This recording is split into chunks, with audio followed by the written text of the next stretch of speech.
ുള്ള മാരകമായ ശിക്ഷയാണിത്. എത്രയോ ആളുകളില്ലേ, അതാവൻ കിടന്നുറങ്ങുകയാണ്, കിടന്നുറങ്ങുന്നു. ഫജറായതവൻ അറിയാം, അസറായതെന്നവൻ അറിയാം. അങ്ങനെ സമയമായെന്നറിഞ്ഞിട്ടും ആ സമയം അറിഞ്ഞിട്ടും ഒരാൾ കിടന്നുറങ്ങുകയാണെങ്കിൽ അവന്റെ സുഖത്തിന് പ്രാധാന്യം കൊടുത്തവനാണ്, അവന്റെ കണ്ണിന് സുഖം കൊടുത്തവനാണ്, അവന്റെ ശരീരത്തിന് സുഖം കൊടുത്തവനാണ്. അള്ളാന്റെ വിളിയാളം അവൻ കേൾക്കുന്നുണ്ട്. ഹയ്യ അലൽ ഫലാഹ്, നമസ്കാരത്തിലേക്ക് വരൂ. ഹയ്യ അലൽ ഫലാഹ്, വിജയിക്കണോ ഇങ്ങോട്ട് വരൂ, വിജയം നേടാൻ വരൂ എന്ന വിളിയാളം അവൻ കേൾക്കുന്നുണ്ട്. ടൈമായതവൻ അറിയുന്നുണ്ട്. എന്നിട്ടും അവൻ മനഃപൂർവ്വം പിന്നെയും കിടന്നുറക്കം തന്നെയാണെങ്കിൽ അവന്റെ തല അതാ പാറക്കല്ലുകൾ കൊണ്ട് ചതച്ചരക്കപ്പെടുകയായി. ഈ ശിരസ് കൊണ്ടല്ലേ, ഈ ശിരസ്സല്ലേ നിന്റെ തലയിണയിൽ വെച്ചുകൊണ്ട് നീ ബഹുമാനിച്ചത്? അള്ളാനെ കാണ ബഹുമാനം നീ കൊടുത്തത് നിന്റെ ശരീരത്തിനല്ലേ, നിന്റെ ശിരസിനല്ലേ, നിന്റെ കണ്ണിനല്ലേ, നിന്റെ തലക്കല്ലേ? അതാ ആ മാന്യമെന്ന് നിനക്ക് തോന്നിയ ശിരസിതാ ചതച്ചരക്കപ്പെടുന്നു എന്ന മട്ടിൽ അവന്റെ ബർസഖിയായ ജീവിതത്തിൽ ഖിയാമത്ത് നാൾ വരെ അതാ നിസ്കാരത്തിന് എഴുന്നേൽക്കാതെ മനഃപൂർവ്വം കിടന്നുറങ്ങുന്നവന്റെ തല ചതച്ചരക്കപ്പെടുന്നു. എത്ര ഗൗരവമാണ് പ്രിയപ്പെട്ടവരെ! ജീവിതത്തിൽ മനുഷ്യൻ അറിയാതെ ഉറങ്ങിപ്പോയേക്കാം, അറിയാതെ സമയമായതറിയാതെ ഉറങ്ങിപ്പോയേക്കാം, സമയം കഴിഞ്ഞതിന്റെ ശേഷം ഉണർന്നേക്കാം. അതല്ലാഹു ഇളവ് നൽകിയ ഒരു കാര്യമാണ്. പക്ഷേ എത്രയൊക്കെ ന്യായങ്ങൾ നമ്മൾ പറഞ്ഞാലും റബ്ബിന്റെ കോടതിയിൽ സ്വീകരിക്കപ്പെടുന്ന ന്യായങ്ങൾക്കാണല്ലോ വിലയുള്ളത്. മനഃപൂർവ്വം ഉറങ്ങിയതാണോ അതോ അറിയാതെ ഉറങ്ങിപ്പോയതാണോ, അത് വിചാരണക്കെടുക്കുന്ന റബ്ബിന് നന്നായി അറിയാമല്ലോ. അതുകൊണ്ട് ഒരിക്കലെങ്കിലും അല്പമെങ്കിലും അറിഞ്ഞിട്ട് കിടന്നുറങ്ങിക്കൂടാ. ജമാഅത്തിന് പോകാതെ, നിസ്കാരത്തിന് പോകാതെ കിടന്നുറങ്ങിക്കൊണ്ട് കഴിച്ചു കൂട്ടുന്നവനാണാവട്ടെ പെണ്ണാവട്ടെ, അവന്റെ ശിരസ്സത വളരെയേറെ ഈ രൂപത്തിലുള്ള അതിഭീകരമായ നിലക്കുള്ള ശിക്ഷയ്ക്ക് വിധേയമാക്കപ്പെടുന്നു. നമ്മൾ ആലോചിക്കുക, നമ്മൾക്ക് ഗൗരവം തോന്നിയിട്ടുണ്ടോ? കിടന്നങ്ങനെ ഉറങ്ങ, അസറായി എന്നറിയാ, പള്ളിയിൽ പോകൂല, നല്ല ചാപ്പാട് പഠിച്ചിട്ട് കിടന്നുറങ്ങും. വെള്ളിയാഴ്ച പ്രത്യേകിച്ച്, കാരണം എന്താ? ആളുകൾക്ക് ഒഴിവുള്ള ദിവസം വെള്ളിയാഴ്ച ദിവസമാണ്. പല റൂമുകളിലും സുബഹിയുമില്ല അസറുമില്ല, സുബഹിയുമില്ല അസറുമില്ല. കാരണം എന്താ? അലാറം ശബ്ദിക്കാത്ത ഒരു ദിവസമുണ്ടെങ്കിൽ അത് വെള്ളിയാഴ്ചയാണ്. മറ്റുള്ള ദിവസങ്ങളിലൊക്കെ അലാറം ശബ്ദിക്കും. എന്തിനാ? ഡ്യൂട്ടി ഉണ്ട്, ഡ്യൂട്ടിക്ക് പോകാൻ വേണ്ടി അലാറം വെക്കുന്നു. വെള്ളിയാഴ്ച ഡ്യൂട്ടി ഓഫാണ്, അതുകൊണ്ട് അലാറം മുഴങ്ങുന്നില്ല. എണീറ്റെങ്കിൽ എണീക്കട്ടെ, ഇല്ലെങ്കിൽ വേണ്ട.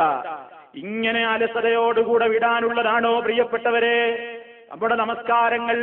ചിലപ്പോ അലാറം അടിച്ചാലും ചിലപ്പോ കേൾക്കാത്ത ക്ഷീണത്തിൽ നമ്മൾ ഉറങ്ങിപ്പോയേക്കും. അത് റബ്ബറിയുന്നവനാണ്, ഒരാളെ ബോധ്യപ്പെടുത്തേണ്ടതല്ല.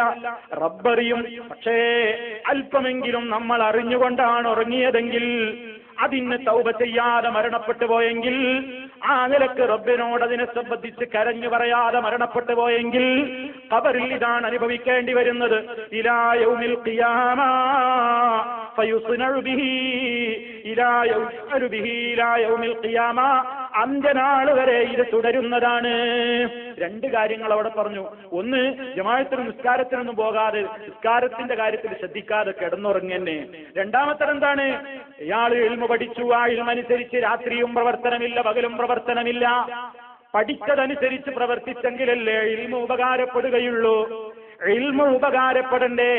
റസൂൽ സല്ലല്ലാഹു അലൈഹി വസല്ലം നമ്മോട് പറഞ്ഞില്ലേ, നിങ്ങൾ അല്ലാഹുവോട് ചോദിച്ചു കൊണ്ടിരിക്കണം, അല്ലാഹുമ്മ ഇന്നി അസ്അലുക ഇൽമൻ നാഫിയാ, നാഫിയായ ഇൽമിനെ തരണേ അല്ലാഹ്. നാഫിയായ ഇൽമു എന്ന് പറഞ്ഞാൽ എന്താ? ഉപകാരപ്രദമായ അറിവ്. ഒരാൾ കുറേ അറിവുണ്ട്, കുറേ പഠിച്ചിട്ടുണ്ട്, അയാളുടെ ജീവിതത്തിൽ ഒരു നിലക്കും അതിനോട് യോജിപ്പില്ലെങ്കിൽ അയാളുടെ ഇൽമ അയാൾക്ക് ഉപകരിച്ചില്ല, ഒരു ഫലവും അതുകൊണ്ട് കിട്ടിയില്ല. അതുകൊണ്ട് ഉപകാരപ്രദമായ അറിവല്ലെങ്കിൽ ആ ഇൽമവന് ശാപമാണ്, ആ ഇൽമവന് ശിക്ഷയാണ്, ആ ഇൽമവന് റബ്ബിന്റെ കോപത്തിന് കാരണമാണ്. അതുകൊണ്ട് പ്രിയപ്പെട്ടവരെ, പഠിച്ചു കഴിഞ്ഞാൽ ആ പഠിച്ചത് എത്ര കുറവാണെങ്കിലും ആ അറിഞ്ഞ കാര്യമനുസരിച്ച് അമൽ ചെയ്യുവോളം നമ്മൾ ആ വിഷയത്തിൽ ജാഹിലിന്റെ സ്ഥാനത്താണ്. ഒരാൾക്ക് ഒരുപാട് ഇൽമുണ്ട്, അയാൾ പ്രവർത്തിക്കുന്നില്ലെങ്കിൽ അയാളും ജാഹിലും ഒരുപോലെ. ജാഹിൽ ഒരു പക്ഷേ അറിയാതെയാവാം, ഇവൻ പഠിച്ചിട്ട് പ്രവർത്തിക്കാത്തവനാണെങ്കിൽ അവന്റെ ശിക്ഷ വളരെ ഗൗരവമല്ലേ.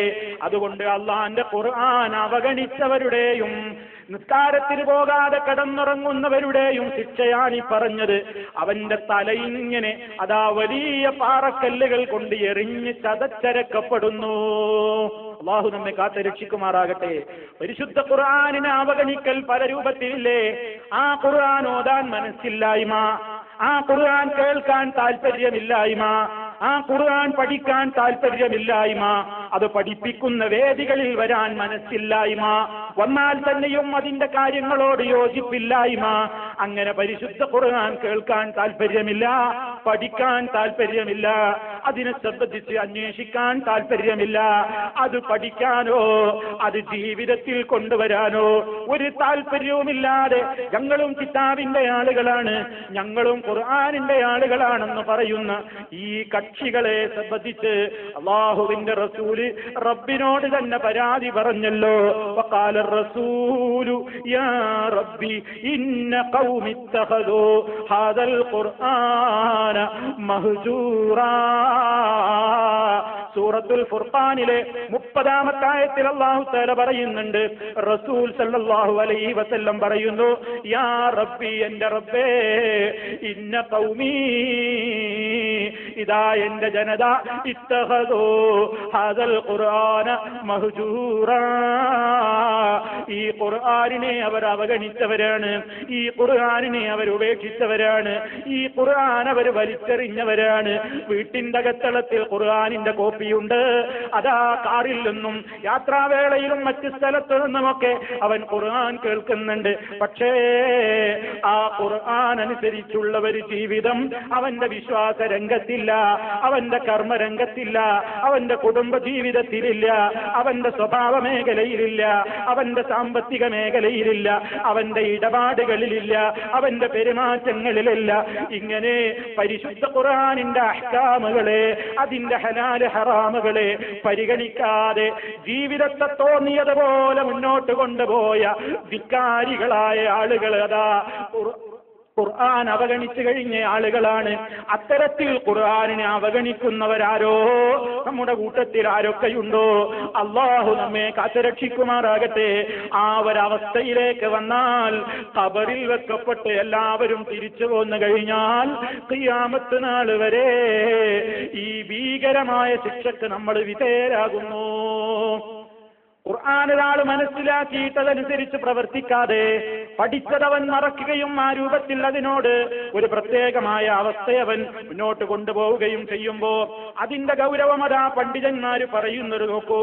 കാരണം പരിശുദ്ധ ഖുർആൻ ഒരാൾ ഹിഫ്ളാക്കിയിട്ട് അതിലെ നിയമങ്ങൾ ഒരാൾ പഠിച്ചു വെച്ചിട്ട് അതിനെ അവഗണിക്കുന്നത് ജിനായത്തുൻ അദീമത്തുൻ, വമ്പിച്ച തെറ്റാണ്.